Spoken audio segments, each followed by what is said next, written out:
I'm honestly so glad that the show surprised me and ended up being far better than I ever thought it was going to be. This is easily one of the most shocking, most heartbreaking, most well done anime that Netflix has put out, and honestly might be my favorite release so far this year. Obviously, there's still more stuff coming out, but so far right now, I love this show. Cyberpunk Edgerunners took me on one of the most emotional, insane, beautiful, disgusting, mind bending roller coasters I've been on in a long time. And I honestly just need to sit down and talk about this show with you guys because I just have so much to say. Now, for those of you that don't know, Cyberpunk Edgerunners is a new anime on Netflix that is set in the same world as Cyberpunk 2077, the video game that released a few years ago. Now, the game is remembered for the most part, I want to say pretty negatively. I don't think too many people loved the game. And I think the level of hatred and distaste for the game outgrew any sort of positive feedback that it might have gotten. So I was sure that the anime was kind of going to be the same thing. And I honestly expected it to be disappointing and kind of forgetful. But thankfully, that is not the case here. The anime is instead shockingly good. And in my opinion, it's a must-watch for anyone into like sci-fi anime or cyberpunk or that even just that aesthetic. It's really, really good at kind of bringing that to life. And I'd also be lying if I said I wasn't emotionally invested and affected by this anime. Now let's go over a few things before we dive into the show and get my full thoughts and everything on it just so we're kind of on the same page. As I mentioned, Cyberpunk 2077 was a game that came out to mixed reception, to say the least. Now, one thing to remember, the negative feedback wasn't necessarily on the game or the world that it built, rather than on the technical issues, the game not being able to run on PlayStation 4, the game crashing, bugs, cars flying, crazy shit, right? The negative feedback wasn't saying that the world was bad or that the characters were awful, stuff like that. It was more just on a technical level, the game wasn't built properly. There was also tons of missing features that never even came out with the game or just got canceled altogether, so that kind of left a bad taste in some people's mouths because they purchased the game thinking it was going to have multiplayer or these extra features, and it didn't. So I also think a lot of people were surprised to know and see that there was an anime coming out for a game that kind of was deemed as a failure, like amongst pop culture. I think it was kind of looked at as like a negative game, you know, it was kind of looked at as like a Battlefront 2, Jump Force kind of failed game that never really went anywhere, right? However, this anime was actually one of the few things that they had shown and promised from the very beginning that actually didn't get canceled, so that's kind of crazy. So you can watch Cyberpunk Edgerunners right now on Netflix. It's 10 episodes long, so you can finish it in a day. I finished it in about 2 to 3 days just because I had to take some breathers because, like I said, there's some emotional moments in this show. But I'm gonna keep this review spoiler free just because I really want you guys to watch the show and love it as much as I do. And I am gonna talk about the general overall plot for this story, so keep that in mind. I'm not gonna dive into deep spoilers or anything like that, but obviously if I'm reviewing the show, I kind of have to talk about the plot a little bit. So just keep that in mind. I am gonna be discussing the overarching storyline. But if you guys really want a spoiler review, just where I dive into everything and all the stuff I feel about the show, let me know in the comments and I'll be sure to do that. So subscribe for a full spoiler-filled review, hopefully soon. So first off, this anime is done by Studio Trigger. So off rip, it's super stylish, very beautiful, and the colors are amazing in this show. Ever since I saw their episode on Star Wars Visions, I just knew I had to peep more of Studio Trigger's work.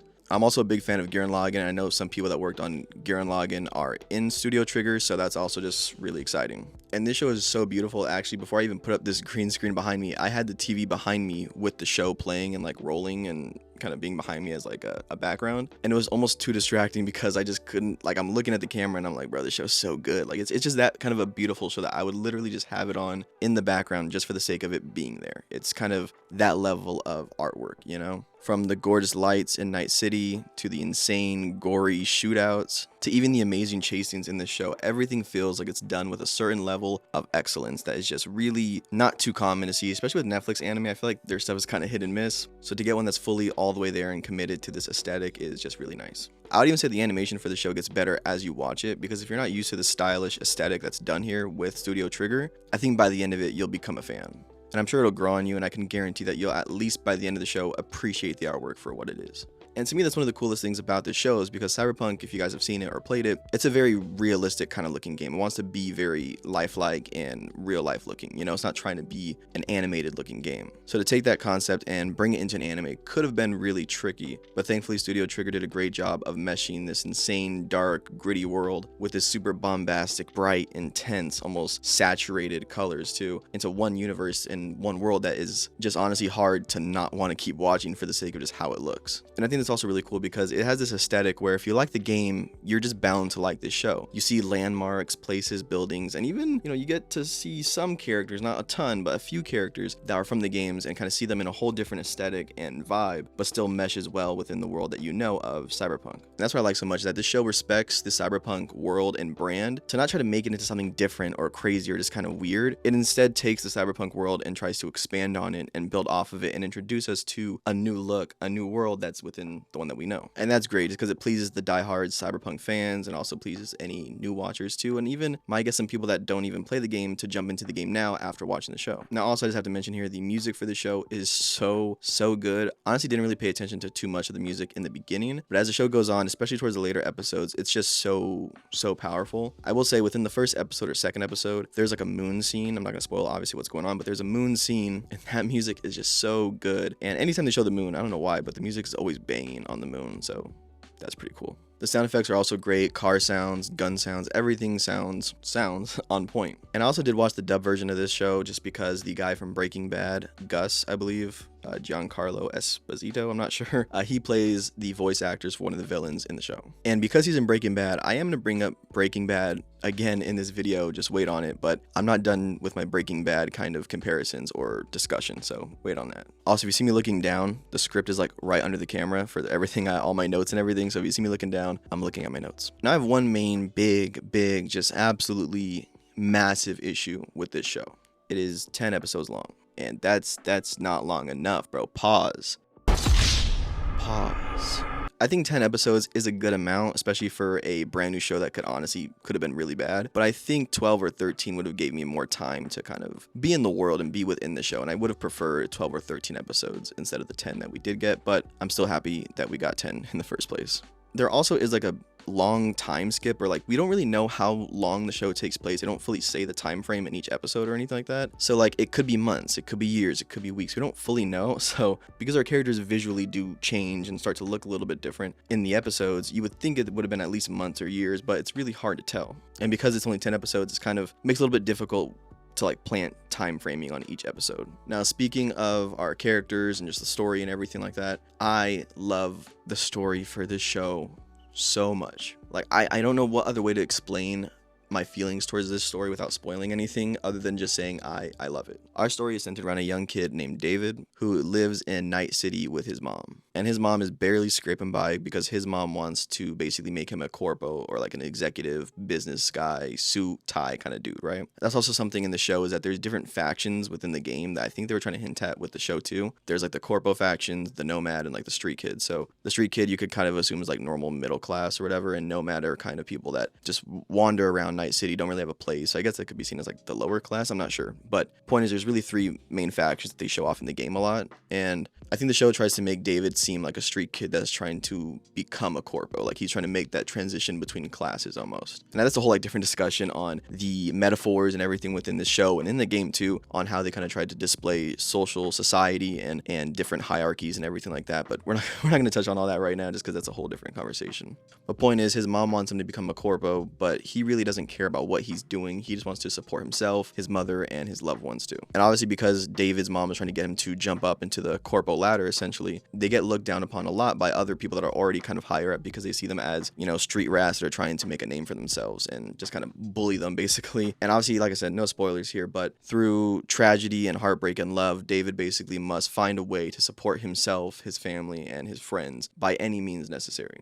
And this is what I'm saying as far as the Breaking Bad reference, because I think the show has a ton of influence, not influence maybe, but a ton of similarities to Breaking Bad, where Walter in Breaking Bad is doing things not because he initially wants to, but because he feels like he has to. He feels like he needs to do these things for other people in his life. But then eventually becomes this weird thing where he just feeding into himself and doing it because it's a selfish thing now. Does he have enough? That sort of thing, right? That's kind of the similar vibe with this show, is David's initially starting off trying to provide for himself and the people around him and to kind of climb that social ladder like I was mentioning before. But at a certain point, it's almost like, when is enough? When do you need to stop? When are you at a point where, you don't need to go further? You've reached where you wanted to reach before anyways, right? So I feel like there's this weird thing where if you like Breaking Bad, this is like a weird anime cyberpunk version of that, because we see David breaking bad. We see him becoming someone that he actually would have hated in the initial part of the show. We see him interact with street rats and, other people in the world that are like in the crime scene and everything. Because in the beginning of the show, we see him interact with other people that are in other crime organizations, and he kind of hates these people. But then he ends up becoming almost the same thing himself by the end of the show. So it's just a crazy transition, because we see David's evolution, and we see him start out as this naive, very sensitive, very vulnerable kid, and become this crime, not maybe like crime lord, but this infamous crime boss guy who, when in comparison between from episode 1 to episode 10, is a completely different person. That's also kind of what I'm trying to explain, is I don't know how long the show's time goes for, because there's such a huge evolution and transition in his character that it's like, this can't be in days or weeks. It has to be at least months or years. I'm leaning more towards the years side, but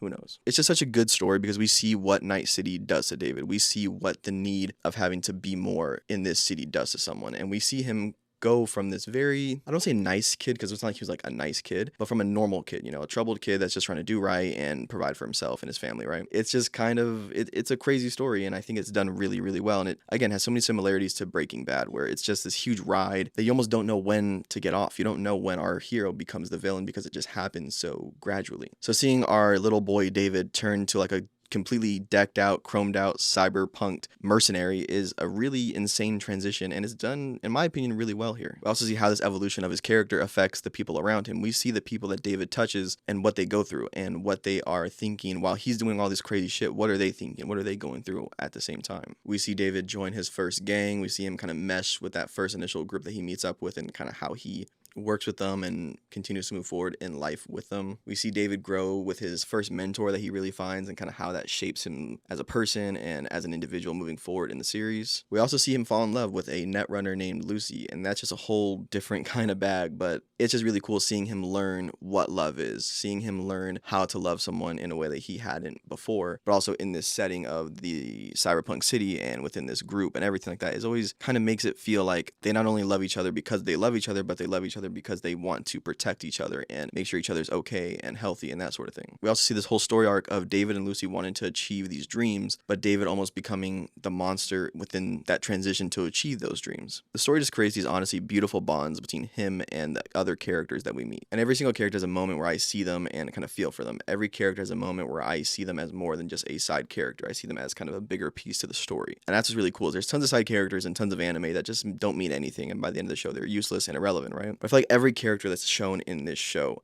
does something. They move the plot in some way, in some form, that wouldn't have otherwise. And I think that's really cool. There's not a single character that I feel like is a waste or is done purely for the fact of just pushing them in there and shoving them down the pipeline. And that's for me what's the most heartbreaking part about the show, is we see this evolution of David, right? But we also see this evolution of the people around him. We see this change of how people see him. We see this change of how people are acting with him. And it's just a really insane thing, because we see how love shapes him. We see how tragedy shapes him. We see how just the motivation of wanting to do more and be more traps him, and where he keeps trying to prove himself over and over and over, to the point where you as the audience are sitting there watching, again, wondering when is enough. And that's what just gets me so much about the show, is that it's only 10 episodes, but I love every episode of the show. I do think it starts off kind of slow, and I do think it gets dramatically better past like episode 2 or 3, but it's just so good at delivering information and plot episode by episode. I never feel like one episode was worse or dramatically garbage or anything like that, or filler or anything. Each episode out of the 10 does what it needs to do, and it does it really, really well. There was maybe at least 3 different times throughout watching this show where I legitimately had to stand up and just pause the show and just chill, either because I was getting too emotional, it was getting too intense, or I just needed to calm down, because this show just has my attention completely. I couldn't put the show on and just clean, because I'm watching it, I'm into it, and that's a good thing and a bad thing, because obviously it has my attention, but that kind of sucks, because again, it's only 10 episodes. And in this futuristic world of cyberpunk, people make these modifications to themselves, right? They will add stuff to their body, they'll remove parts of their body, they'll become more like,